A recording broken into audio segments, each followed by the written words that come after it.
Gloria al Señor. Así, hermanos, leemos la palabra del Señor en San Lucas 22. A mí me tocó como tema en la serie del Camino Doloroso de Cristo. Nuestro hermano Luis empezó el viernes pasado con el tema Jesús anuncia su muerte, y hoy estaré dando el tema la última cena con sus discípulos. Me gustaría, ¿verdad?, haber podido tener la oportunidad de poder hablar más, ¿verdad? Es mucho de lo que el Señor nos ha provisto, pero hablando según lo necesario, esperamos en el Señor que lo poco que nosotros podemos aprender, enseñar en el amor de Dios, ¿verdad?, sea de edificación para el cuerpo de Cristo, y que nosotros, ¿verdad?, algunas cosas conocemos, algunas cosas las oímos por primera vez, algunas cosas las hemos estado oyendo año tras año, pero hoy en día puede ser que el Señor nos empiece a revelar de su palabra.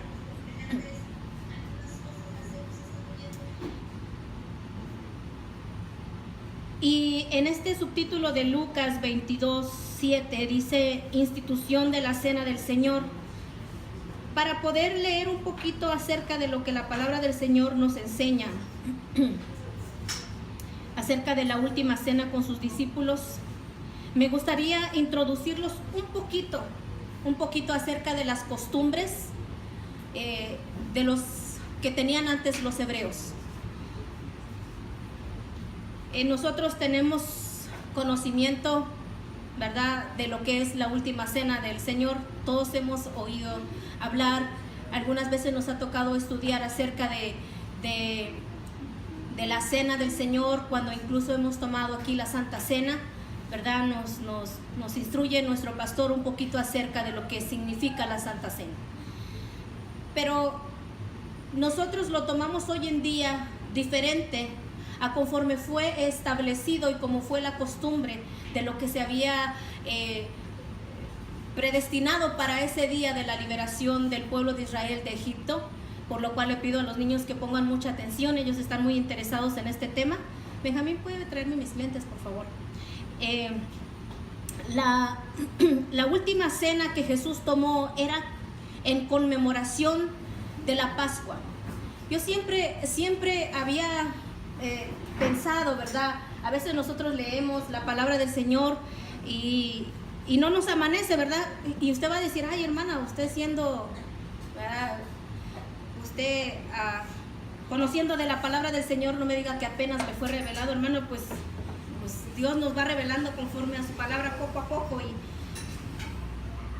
yo nunca me había percatado de esto, y a lo mejor usted pueda ver que puede ser que usted también. Yo nunca me había percatado que yo siempre pensé que Jesús había tomado la Santa Cena el día que todos tomaron el día de la Pascua. O sea, yo aún a pesar de que lo leía, nunca me había amanecido que Jesucristo no tomó la última cena en el mismo día que las demás personas. ¿Sí me entienden? Jesús tomó la última cena con sus discípulos 2 días antes de la Pascua. O sea, 2 días antes que todos iban a celebrar la conmemoración de la Pascua, o sea, la fiesta que todos los judíos celebraban. Jesús no la celebró ese día. Jesús estaba celebrando la Pascua 2 días antes. Y yo nunca me había percatado de eso. Pero todo, hermano, todo esto estaba predestinado, todo ya estaba escrito, todo ya estaba ni mandado a ser bien perfecto, y una de estas cosas son las que vamos a ver a continuación. La palabra del Señor nos habla acerca de la Pascua. La Pascua, como todos sabemos, es en conmemoración del pueblo de Israel esclavo por 400 años en Egipto. El Señor también me ha estado poniendo en mi corazón acerca de lo que hablar un poquito acerca de la esclavitud, cual el tema no será el día de hoy, ¿verdad?, sino en un día no muy lejano tal vez. La esclavitud, hermano, era algo que nosotros ahorita lo vemos como que ni siquiera nos imaginamos las cosas, los castigos, las humillaciones que un esclavo tendría que pasar en ese pueblo por 400 años, hermano. Muchas veces nosotros ni siquiera aguantamos una jornada de 8 horas de trabajo y decimos, hoy trabajé, ¿verdad? Pero duro. Pues imagínense que el pueblo de Israel trabajó por 400 años, esclavizado en Egipto, con latigazos, cargando ladrillos. Victoria me preguntaba, mami, ¿y los niños trabajaban? Y le digo, sí, mija, los niños trabajaban conforme a lo que aguantaban, pero tenían que trabajar porque padre esclavo, madre esclavo, hijo esclavo. Y esa misma situación era y es hoy en el día, era para nosotros, hermanos, porque nosotros éramos esclavos del pecado igualmente. Hacíamos todo lo que nuestro cuerpo, lo que nuestros deseos carnales nos decían que hiciéramos, y éramos esclavos del pecado, éramos esclavos de Satanás. La misma palabra de Dios nos reitera. Entonces, la palabra del Señor es tan perfecta, los planes del Señor son tan perfectos, en los cuales, ¿verdad?, nos enseñan. Un poquito hablando y leyendo, ¿verdad?, un libro que ya les había recomendado, lo puede usted buscar por línea, que se llama Usos y Costumbres Hebreas, en lo cual, pues, leyendo un poquito, pues, uno se va instruyendo, ¿verdad?, agarrando, como le digo al hermano Luis, ahora entiendo cuando leo por qué la Biblia menciona mucho acerca de los tejados. Y es que era antes, aunque voy a meterme un poquito con esto para darle una probadita. La Biblia nos habla en muchos versículos acerca de los tejados, que David se subió al tejado y que se dormía en los tejados. Yo no entendía por qué decía eso, pero leyendo acerca de las costumbres y los usos y costumbres hebreas, dice en ese libro, ¿verdad?, estudiando las costumbres hebreas, que las casas eran construidas de cierto material y que en la casa el tejado era apto para vivir, hermano. O sea, no había nada arriba, pero era apto para vivir. Y usted dice, ¿pero cómo? ¿No había techo? No había techo, era un tejado, pero se podía dormir, se podía vivir. Y muchas veces de las que nosotros, cuando usted lee la palabra del Señor en los Salmos, en el Antiguo Testamento, incluso cuando Pedro, ¿verdad?, Pedro subió a orar, que el Señor le mostró la visión de, ¿verdad?, que él decía, yo no he comido carne inmunda, Señor, lee ahí y dice que él subió al tejado. Y usted dice, ¿cómo subió al tejado? Porque era una de las costumbres que ellos tenían. Sus casas eran aptas para eso. Pero pues si usted lee el libro, ¿verdad?, pues usted se va a enriquecer un poquito más, se va a entender un poquito más cuando lee, como yo entiendo también un poquito más cuando leo. Entonces, esas costumbres que el pueblo de Israel tenía no era tan civilizado como en los días de hoy, hermano. Nosotros hoy podemos tener, aunque nosotros seamos de recursos económicos bajos, podemos tener, aunque sea una televisión, o podemos tener un teléfono celular, aunque digamos, soy pobre, aunque el más pobre tiene su celular, tiene su televisión, tiene una cama donde dormir, y el que no la tiene es porque prefiere tener celular antes que cama, porque cuesta lo mismo, ¿verdad? Pero si nos damos cuenta que en estas costumbres que ellos tenían varias tradiciones y costumbres que hoy en día nosotros, pues a veces nos es desconocida. Ellos no tenían tal vez una mesa donde sentarse cuando en los primeros tiempos, cuando se empezó a instituir esta cena. Acuérdense que ellos estaban camino al desierto. ¿Cómo podían tener una mesa con sillas si ellos iban de paso? Ellos no tenían nada. El pueblo de Israel vivía esclavizado, sin tener lujo, sin tener cosas con las cuales nosotros gozamos el día de hoy. Por lo mismo, hermanos, una de las cosas que le quiero decir para que vayamos introduciendo en esta cena, era que los judíos, al servir la cena del Señor, participaban de un plato donde usualmente de ese mismo plato comían todos. Isabel y el hermano Tomás me han de entender bastante. Ellos comen en un solo plato. Ellos comían de un solo plato, o sea, se sentaba toda la familia y ponían, como quien dice, la cacerolita, la ollita, y de ahí comían todos. Eran sus costumbres. Imagínense que estar lavando platos, qué sé yo, no tenían platos. Costumbres que ellos usaban. En ese plato, hermanos, donde sirvieron las hierbas amargas, ahorita voy a enfocar un poquito más acerca de eso, donde sirvieron las hierbas amargas, era en ese plato donde comían. Y todos los discípulos participaban de mojar el pan en el plato.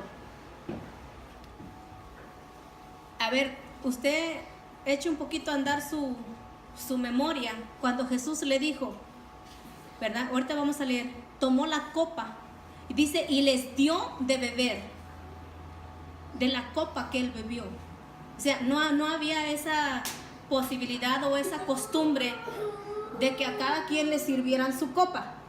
¿Sí? ¿Sí entienden? No decía, ahora levanten sus copas y bebamos. No lo dice así la palabra, sino que el Señor dice, y habiendo dado gracias, ¿verdad?, tomó la copa y dio a sus discípulos de la copa que el Señor tomó. Ahorita, enfocando un poquito acerca de esto, ahorita que lo leamos, lo vamos a leer con más conocimiento. Otra de las cosas, hermano,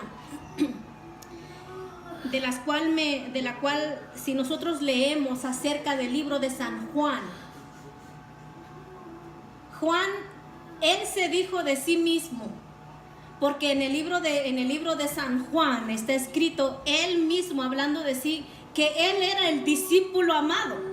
No lo dijo alguien más de él, sino él se dijo de sí mismo que él era el discípulo amado de Jesús. Él escribió en su carta a sí mismo diciendo, el discípulo amado, el que se recostaba en el pecho del Señor. No lo dijo Jacobo, no lo dijo Andrés, no lo dijo Pedro, lo dijo el mismo Juan. El discípulo amado. Él se dijo de sí mismo el discípulo amado, porque él se sentía así del Señor. No que el Señor tuviera un hijo favorito, ni nunca Jesús dijo, él es mi favorito o él es mi amado, sino mismo Juan dijo, yo soy, ¿verdad?, que él era el discípulo amado.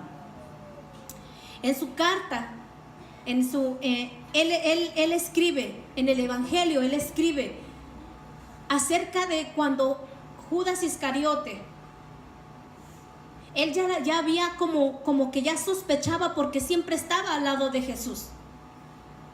Y él oyó todo, ¿verdad?, lo que Jesús dijo acerca de que quién le iba a entregar y acerca de quién iba a mojar el pan en el plato, y en algunos evangelios dicen, el que yo diere del bocado, el que yo mojare el pan y le diere al discípulo a comer, ese me va a traicionar. Y ni aún así se dieron cuenta los demás, porque decían, ¿seré yo? ¿Quién será? Pregúntale, Juan, tú que estás cerca, y pregúntale. Así le dijo Simón Pedro. Y para esto, hermanos, pues vamos a ver ahora sí en Lucas 22:7, donde espero que todos tengan para leerlo.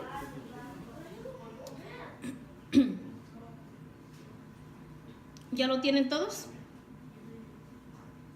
Dice la palabra del Señor, llegó el día de los panes sin levadura.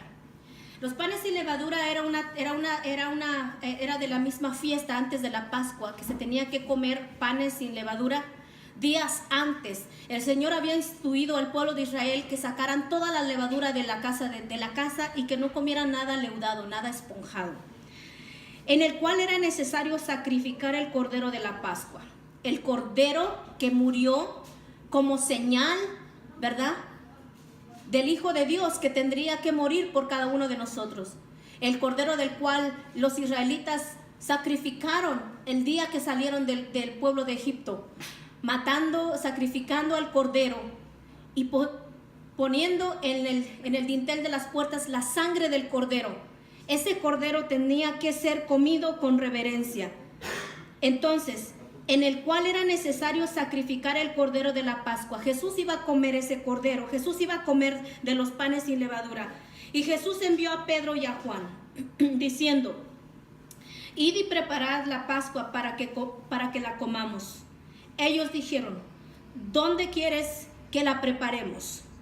Él le dijo: he aquí que al entrar en la ciudad os saldrá un encuentro un hombre que lleva un cántaro de agua. Seguidle hasta la casa donde entrare, y decidle al padre de familia de esa casa: el maestro te dice, ¿dónde está el aposento donde he de comer la Pascua con mis discípulos?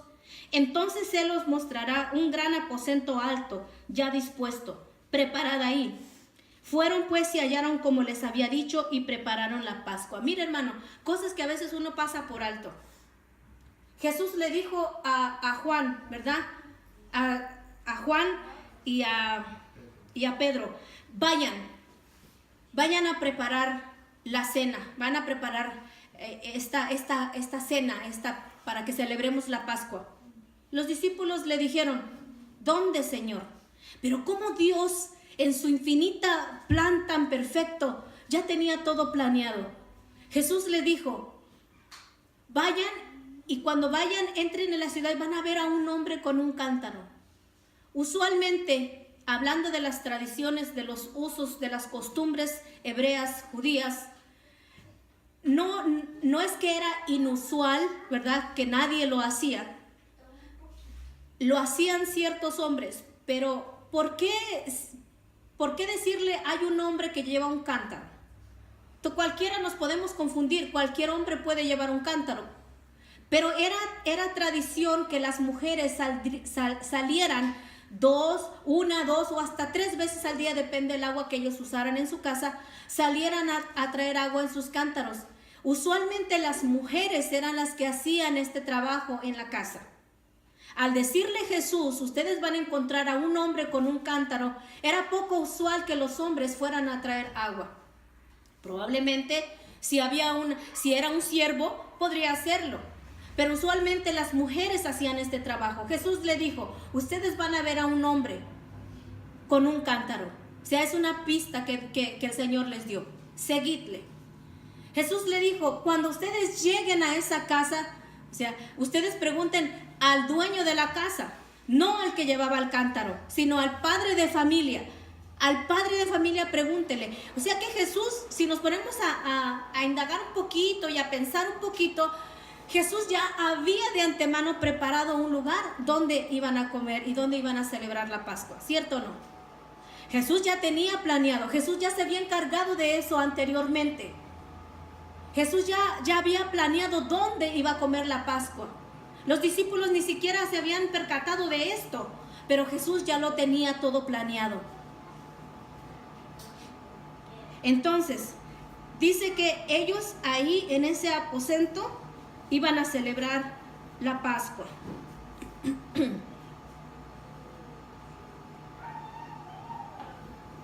Seguimos en el 14.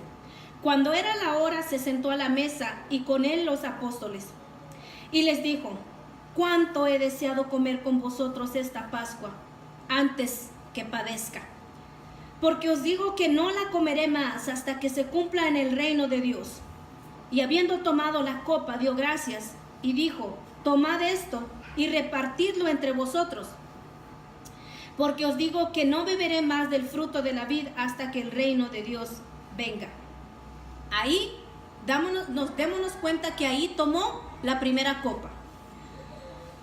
Y tomó el pan y dio gracias y lo partió y les dio diciendo: esto es mi cuerpo que por vosotros es dado. Haced esto en memoria de mí. De igual manera, después que hubo cenado, tomó la copa. ¿Que no ya la había tomado? No había ya dado la copa, no, porque esta es otra copa. Y tomó la copa diciendo: esta copa es el nuevo pacto en mi sangre, que por vosotros se derrama. Mas he aquí la mano del que me entrega está conmigo a la mesa. Mire, hermanos, estudiando un poquito acerca de lo que son las copas, ahí voy a hacer otro paréntesis. Le voy a decir un poquito acerca de lo que se servía en la mesa. La cena del Señor se tomaba de acuerdo a las costumbres del pueblo de Israel. Como primeramente, ¿verdad? Vamos a enfatizarnos un poquito en el pan. El pan en hebreo es un masot, que se llaman panes ácimos. Un pan, no leudado. Es un pan flaquito, es un pan prácticamente sin nada de levadura. No está esponjadito como el que usualmente nosotros se nos antoja comer, sino que era un pan ácimo, un pan plano, un pan sin levadura, hecho de harina y agua únicamente.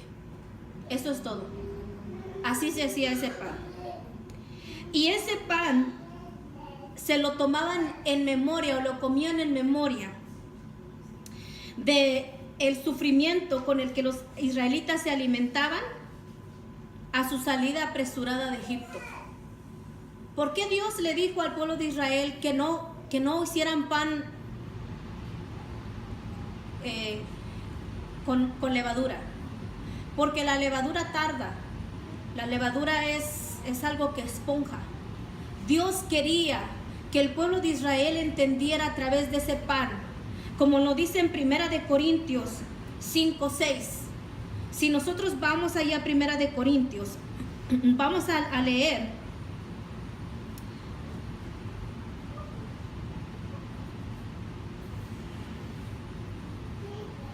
Que dice: no es buena vuestra jactancia. ¿No sabéis que un poco de levadura leuda toda la masa? Limpiaos pues de la vieja levadura para que seáis nueva masa, sin levadura, como sois. Porque nuestra Pascua, que es Cristo, ya fue sacrificada por nosotros. Así que celebremos la fiesta, no con la vieja levadura, ni con la levadura de malicia y de maldad, sino con panes sin levadura, de sinceridad y de verdad. ¿De qué se trata este pan, hermano? Que nosotros tenemos que ser sinceros, tenemos que ser veraces, tenemos que comer de ese pan del Señor. Como Él lo dijo: yo soy el pan que descendió del cielo. El que come mi carne y bebe mi sangre tiene parte en el reino de los cielos. El pan sin levadura, el pan de verdad, el pan de sinceridad es Jesucristo, hermanos, sin levadura. Nosotros muchas veces nos hinchamos, nos vanagloriamos, queremos más, tenemos levadura en nosotros. El Señor nos dice: quítese de vosotros la levadura de malicia, de maldad, y presentarnos delante del Señor con sinceridad, con verdad. Esto es lo que significa tomar el pan sin levadura. Este pan era el que tomaron los israelitas al salir del pueblo de Egipto. Y significa la sinceridad, la veracidad por dentro de nosotros, sin verlo de afuera. Usted cuando ve un pan todo flaco y a usted no se le antoja. Usted ve un pan esponjadito y se le antoja con un café, con un chocolatito. Pero no nos vayamos por lo que nuestros ojos ven, hermanos. Vayámonos por lo que de verdad es de sinceridad, lo que de verdad es de verdad. Se servía con hierbas amargas, que en hebreo es maror, y consistía de rábanos, lechugas, apios, ajenjo, cilantro con vinagre. Esta salsa, estas hierbas amargas, eran las que se servían para acompañar este pan. ¿Qué significa, hermanos, las hierbas amargas? ¿Por qué ellos tienen que comer las hierbas amargas? Porque recordaban al pueblo de Israel la esclavitud, la amargura, la esclavitud, el sufrimiento que ellos vivieron en el pueblo de Egipto. Eso es lo que usualmente hasta el día de hoy lo siguen comiendo, porque es tradición, porque eso lo estableció el Señor, porque así debe de ser. Y ese día que Jesús estaba compartiendo la Pascua con sus discípulos, Él estaba comiendo de esas hierbas amargas. Ay, que no me gusta, es que lo tenemos que hacer. Porque eso, hermanos, nunca ellos olvidan, hermano. Por eso es que yo le digo, hermano, nosotros podemos venir aquí a la iglesia y salimos de la iglesia. Es más, ni siquiera llegamos a la casa. Vamos ahí en el camino, nos encontramos a alguien, empezamos a platicar, se nos olvida la palabra del Señor, entra por aquí, sale por acá. ¿Y qué es lo que pasa? Empezamos a vivir en nuestros deleites, empezamos a vivir en nuestras pasiones. Se nos olvida la palabra de Dios. Se nos olvida realmente el sacrificio de Cristo que hizo para con nosotros, para que nosotros estemos desperdiciando nuestro tiempo, nuestra vida. El pueblo de Israel, cada vez que ellos se reúnen para tomar la Pascua, hermanos, ellos comen estas hierbas y recuerdan, hermanos, ellos cantan, ellos oran, ellos recuerdan la esclavitud del pueblo de Egipto. Y usted dirá, pero pues ya son tantos años, ya ni quien se acuerde de eso. Ellos lo siguen recordando hasta el día de hoy. Hermanos, ¿cómo a nosotros se nos puede olvidar el sacrificio de Cristo? Tal vez puede decir, ay hermana, ya pare con eso. Cada vez que nos reunimos siempre, ay, que el sacrificio de Cristo, el sacrificio de Cristo. Por el sacrificio de Cristo es que nosotros estamos hoy aquí. El día que nosotros nos olvidemos del sacrificio de Cristo, habremos dejado nuestro primer amor. Habremos dejado ya lo que el Señor hizo por nosotros. Si por lo que el Señor hizo por nosotros es porque estamos hoy aquí. Ellos toman también, hermano. Bueno, aunque en la Biblia no está escrito que ellos tomaron este dulce, pero los judíos lo hacen. Ellos hacen un dulce que se llama jaroset o jaroset. Consiste en mezcla de manzana rallada, nuez molida, almendras, dátiles, pasas, miel, canela y vino. Y con esta mezcla ellos pueden hacer como un tipo masita. Y ellos hacen esto recordando que el pueblo de Israel, esclavo en Egipto, hacían los ladrillos para la construcción de los templos de Faraón. Mira, hermano, todo esto les recuerda y les como símbolo del sufrimiento, de lo que ellos pasaron, para que nunca se les olvide de dónde el Señor los sacó, hermano. Ellos también comían el cordero o el zroa entero y rostizado al fuego. La palabra del Señor nos muestra que este cordero no tenía que ser quebrado, ninguno de sus huesos, como así lo hizo tipificando el Cordero Santo, el Cordero de Dios que quita el pecado del mundo, Jesucristo, crucificado entero. Ninguno de sus huesos fue quebrado. Ellos también acostumbraban a tomar el vino. Y estas 4 copas, en las cuales, estudiando un poquito, tenían la copa de la bendición, que es una de las primeras, de la primera copa que los judíos toman al celebrar la Pascua. La copa de la salvación, la copa de bendición es la salvación de los judíos. Esa es la primera copa que se acostumbra a tomar en la cena de la Pascua. La siguiente copa es la copa del dolor. Algunos dicen que esta copa no se toma, sino que se derrama en la mesa. Pero algunos dicen que se toma, simbolizando los sufrimientos de la cautividad. Hermanos, ¿cuál fue la copa que el Señor Jesús le dijo a su Padre? Señor, pasa de mí esta copa, mas no se haga mi voluntad, sino la tuya. Esa copa, hermanos, fue la que nuestro Señor Jesucristo tomó en la cruz del Calvario cuando oraba en el monte Getsemaní. La siguiente copa es la copa de la redención, que simboliza la entrada a la tierra prometida. Y la última copa que se toma es la copa de la consumación, o también se conoce como la copa de Elías.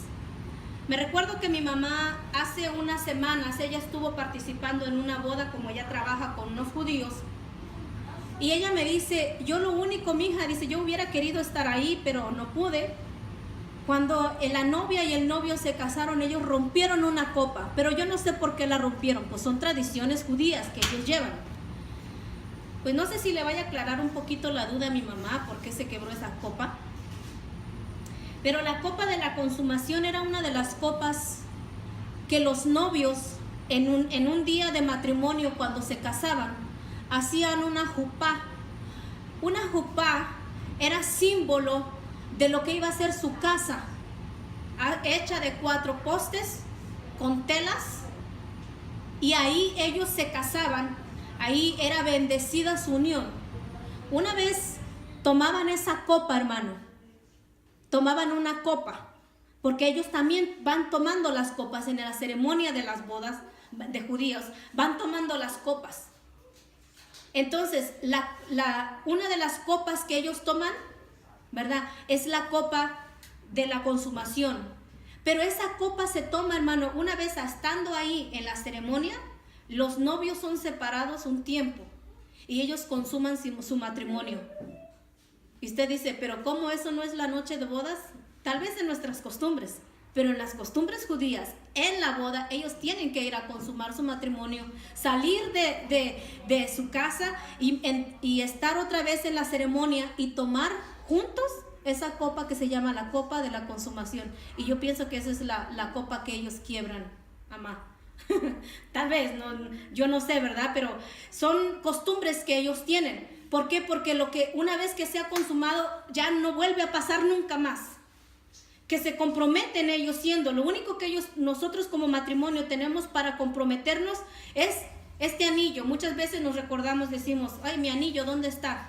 Este anillo, hermano, nos recuerda a nosotros como casados, que nosotros le pertenecemos a nuestro esposo. Y tal vez muchas veces se nos olvida cuando nosotros dijimos voy a estar contigo en los problemas, en lo bueno, en lo malo, en la salud, en la enfermedad. Pero una vez usted ve su anillo, usted se acuerda que usted hizo un pacto con su esposo y empeñó su palabra, porque usted no tuvo más que hacer. Y eso es lo que el Señor hace con nosotros, hermano. A Él no se le ha olvidado el compromiso que tiene con nosotros. Nosotros somos los que nos olvidamos del compromiso que tenemos con Dios. Entonces, estas son las copas que toman, y la última copa de la consumación también se conoce como la copa de Elías. La copa de Elías se pone boca abajo. En cada hogar se espera que un día regrese para tomar la Pascua. Acuérdese que la palabra del Señor dice que un día Él regresará. Usted dice, ¿quién es Elías? ¿Verdad? Elías fue tomado, arrebatado, llevado vivo al cielo, sin ver muerte, como lo fue Enoc.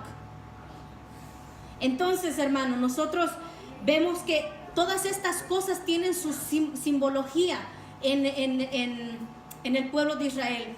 Tal vez, hermano, yo no les estoy dando completamente la historia, ni tan al pie de la letra las costumbres que ellos llevan, pero son pocas cosas que nosotros hemos podido estudiar y nosotros podemos traer para enfocar un poquito y entender cuando se celebra la Pascua. Ahí nosotros entendemos también que la palabra del Señor nos sigue dando luz en Mateo 26, 17. Vamos a ir ahí.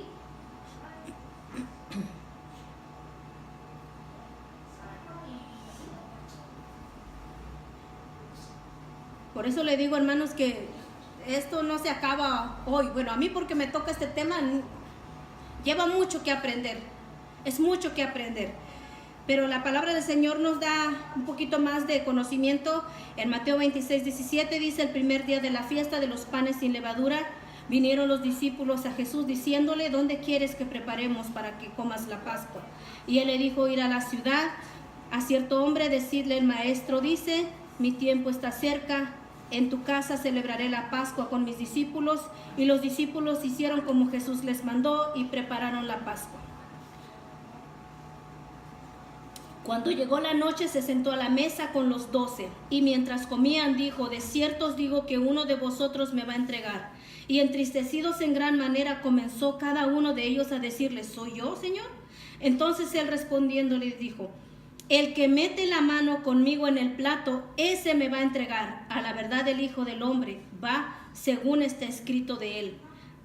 Mas hay de aquel hombre por quien el Hijo del Hombre es entregado. Bueno le fuera a este hombre no haber nacido.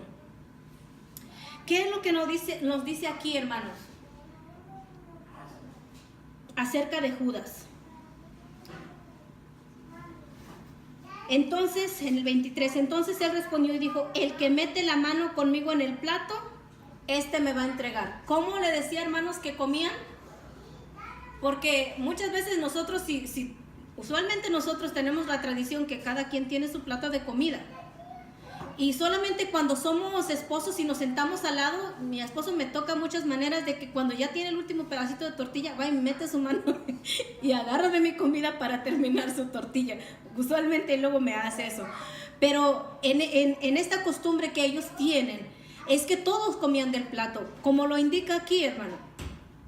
El que mete la mano conmigo en el plato. En otras versiones dice que al que le diere de comer el bocado. Mire, hermano, muchas veces nosotros, como le digo, leemos la Biblia, pero no nos enfocamos si en una versión como dice, en otra versión como dice, en un evangelio como dice, en el otro evangelio como dice. No es que la Biblia esté aparte, separada y que esté contradecida, ¿no? Sino que cada uno lo escribe conforme lo pasó, conforme lo vio. ¿Y quién es el que estaba junto a Jesús? Fue el que lo vio más de cerca, ¿sí? Cuando nosotros estamos en una reunión, sí, lo más cerca que tengo es mi esposo y mi hijo, y ellos ven que yo estoy haciendo algo aquí, ellos van a ver mejor, escuchar mejor porque están más cerca. Pero mi mamá, que está hasta allá atrás, no va a oír bien y no va a ver bien lo que yo estoy haciendo aquí. Entonces, así se trata cuando se escribieron los evangelios. Juan, que estaba al lado de Jesús, él vio todo, oyó todo más claramente que los demás discípulos que estaban un poquito más lejos. Y así es como se escribieron los evangelios. Por eso es que aquí Mateo, él narra y dice, ¿verdad?, que Jesús dijo, el que mete la mano conmigo en el plato. Sea que hubiese metido la mano en el plato, o sea que Jesús le había dado de la sopita, como nosotros decimos, sopear el pan en las hierbas amargas y darle. Porque Judas tenía prisa. Judas se iba. Jesús le dijo, lo que vas a ir a hacer, anda, vete a hacerlo de una vez. ¿Por qué, hermanos? Porque Judas no participó de la cena del Señor. Él estaba apurado, él estaba ahí, pero no participó de la cena del Señor, no comió del Cordero de Dios. Él nunca fue salvo, él nunca participó. ¿Por qué cree que la palabra del Señor nos dice en 1 Corintios 11:23, como Pablo instituye la cena del Señor? Todo aquel que come y bebe de la copa y del cuerpo del Señor indignamente será culpado del cuerpo y del juicio de nuestro Señor Jesucristo. ¿Por qué, hermano? Porque hay quienes, hermano, no toman la Santa Cena sin entendimiento, sin conocimiento de lo que el Señor hizo por nosotros. Y aún, hermano, Jesús, de esto me va a tocar a mí hablar dentro de 15 días acerca de lo que Judas hizo, y creo que voy a enfatizar un poquito más porque el tiempo no es suficiente, acerca de esto que les estoy hablando, de la cena del Señor. Entonces,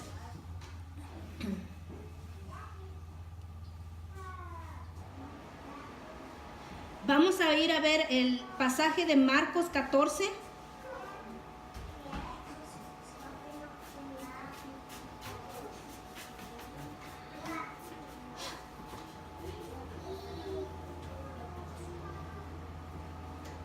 Marcos 14:12, y dice la palabra del Señor: el primer día de fiesta de los panes sin levadura, cuando sacrificaban el cordero de la Pascua, sus discípulos le dijeron, ¿dónde quiere que vayamos a preparar para que comas la Pascua? Y envió 2 de sus discípulos y les dijo, id a la ciudad, y os saldrá en encuentro un hombre que llevaba un cántaro de agua, seguidle. Y donde entrara, decirle al señor de la casa, el maestro dice, ¿dónde está el aposento donde he de comer la Pascua con mis discípulos? Y él os mostrará un gran aposento alto ya dispuesto, preparado para nosotros ahí. Y fueron sus discípulos y entraron en la ciudad y hallaron como les había dicho y prepararon la Pascua. Cuando llegó la noche, vino él con los 12. Y cuando se sentaron a la mesa mientras comían, Jesús dijo, de cierto digo que uno de vosotros que come conmigo me va a entregar. Entonces ellos comenzaron a entristecerse y a decir uno por uno, ¿seré yo? Y el otro, ¿seré yo? Y él respondiendo les dijo, es uno de los 12, el que moja conmigo en el plato. A la verdad el Hijo del Hombre va, según está escrito de él. Mas hay de aquel hombre por quien el Hijo del Hombre es entregado. Bueno le fuera no haber nacido. Y mientras comían, Jesús tomó el pan y bendijo y lo partió y les dio, diciendo: tomad, esto es mi cuerpo. Y tomando la copa y habiendo dado gracias, les dijo: bebieron de ella todos. Y les dijo: esto es mi sangre del nuevo pacto, porque por muchos es derramada. De cierto os digo que no beberé más el fruto de la vid hasta aquel día en que lo beba, nuevo en el reino de Dios. Ahora, vamos a ir a este último versículo que está en Juan 13:25. San Juan 13:25.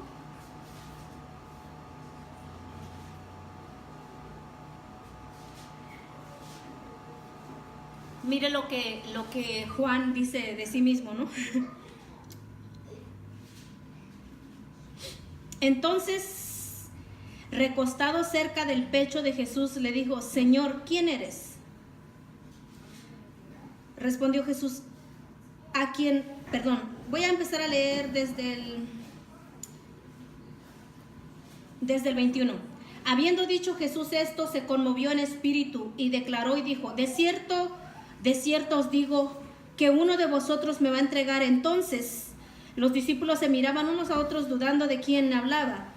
Y uno de sus discípulos, al cual Jesús amaba, estaba recostado al lado de Jesús.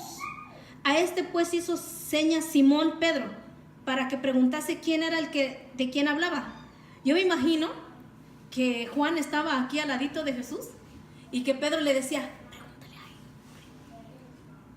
pregúntale. Como diciendo: no, pregúntale ahí, tú que estás cerquita del Señor, pregúntale quién es el que quién de nosotros le va a entregar. Porque estaba junto a Jesús. Dice: a este pues hizo señas Simón Pedro para que preguntase quién era de quien hablaba. Entonces, recostado cerca del pecho de Jesús, le dijo: Señor, ¿quién es? Respondió Jesús: a quien yo diere el pan mojado, aquel es. Y mojando el pan, lo dio a Judas Iscariote, hijo de Simón. Y después del bocado, Satanás entró en él. Entonces Jesús le dijo: lo que vas a hacer, hazlo más pronto. De esto voy a hablar dentro de 15 días, porque me toca hablar un poquito acerca de la traición a Jesús. Pero lo voy a dejar con un saborcito de boca como para dejarnos aquí. Entran los demonios en una persona que es cristiana, en un hijo de Dios. Entonces nosotros podemos ver, hermanos, que aquí Juan, estando más cerquita de Jesús, pudo entenderlo mejor, y por eso él escribe esto en el Evangelio de Juan, cómo él lo entendió, cómo él lo vio, y es lo más cerca que pudo estar a lo que nosotros estamos enfocando este tema. Entonces, Jesús tomó la cena, la última cena, con sus discípulos, y les dijo: yo no voy a volver a beber de esta vid, de esta copa, hasta en el reino de Dios. Quiero dejarle con esto, hermano. Todos nosotros hemos participado del nuevo pacto en la sangre. Bebimos de su sangre en nuestra salvación. Comimos el pan porque fue entregado, fue molido, fue partido por nosotros, y nosotros aceptamos el sacrificio de Cristo. Comimos de su carne, bebimos de su sangre, participamos de esta copa con el Señor.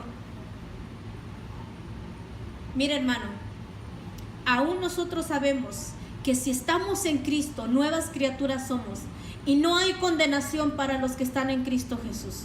Pero déjeme decirle esto: va a llegar un día cuando la ira del Señor venga sobre la tierra y sobre los hijos de maldad, los que nunca esperaron en Él, los que nunca fueron participantes del sacrificio de Cristo. Y deje decirle una cosa: ellos lo digo, hermano, porque si nosotros somos salvos por gracia, pero los que no, hermano, déjeme decirle que van a participar de las copas de la ira del Señor que se encuentran en Apocalipsis 16. Las copas de la ira del Señor, que van a venir sobre este mundo y sobre todo aquel que no se arrepiente, las plagas que vinieron en el pueblo de Egipto, para aquellos que nunca se arrepintieron. Si usted nunca se ha arrepentido, si usted nunca le ha entregado su vida al Señor, hágalo, porque es mejor participar y entrar en el sacrificio de Jesucristo, participar de la familia de Dios, que quedarse afuera, hermano, y sufrir el castigo de Dios para este mundo. Pongámonos sobre nuestros pies. Señor, gracias, Señor amado. ¿Cómo podemos, Señor, nosotros expresarte, Señor, la gratitud que hay en nuestro corazón por habernos salvado, por habernos hechos participantes, Señor, de esta Pascua, de esta celebración, que ese Cordero fuiste tú, mi Señor Jesús. Esas hierbas amargas era lo que nosotros vivíamos antes de conocerte, Señor, esclavos del pecado. Señor amado, tú eres el pan de vida, sin levadura, veraz, en el cual, Señor, tú quieres que nosotros seamos participantes de ese pan, Señor. Que seamos, Señor, sin maldad, sin malicia, Señor. Que seamos, Señor amado, sin levadura. Que seamos íntegros, completos en ti, Señor. Tú eres nuestra Pascua. Tú eres nuestro pan. Tú eres el Cordero de Dios que quita el pecado del mundo, Señor. Cordero Santo, el cual pagó por cada uno de nosotros. Esa sangre que fue puesta en la puerta para salvar a los primogénitos de Israel. Y cuando el ángel de Jehová pasó sobre esa tierra y miró la sangre en las puertas, pasó de largo, y eso es lo que significa Pascua, pasar por alto, el pasar. Tú pasaste, Señor, tú perdonaste, Señor amado, a los primogénitos de Israel, y diste muerte a los primogénitos de Egipto y a todo aquel que no creyó en ti, Señor.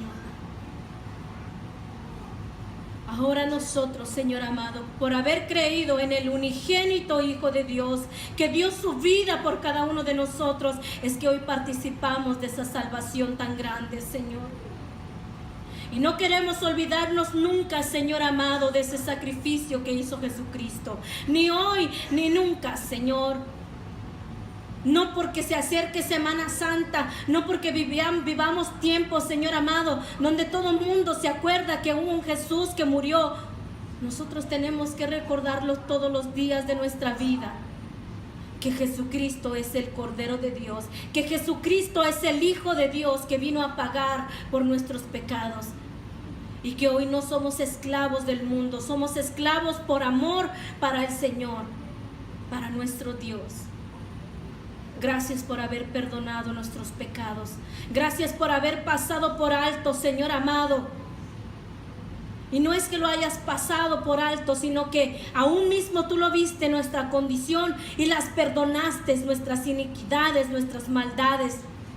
Nos diste un nuevo corazón, una nueva vida, Señor. Señor, mira aquí nuestros hijos. Mira aquí nuestra familia. Mira aquí, Señor amado, que estamos reunidos hoy en esta noche, Señor. Y que sea, Señor, tu palabra de bendición en cada uno de nosotros. Que cuando salgamos de aquí no nos olvidemos, Señor amado, de que Jesucristo es ese Cordero. De que tú participaste de esa cena y que tú mismo estabas siendo sacrificado por nosotros, Señor Jesús. Gracias. Gracias te damos. Gracias te damos, porque ciertamente nunca volverías a beber de esa vid hasta en ese día cuando estemos todos reunidos en las bodas del Cordero. Te damos muchas gracias, Señor, porque esperamos pacientemente tu venida en el nombre de Jesús. Bendice a tu pueblo, Señor. Bendícelo, Señor amado, en ese nombre que es sobre todo nombre. En el nombre de Jesús, Señor. Amén y amén.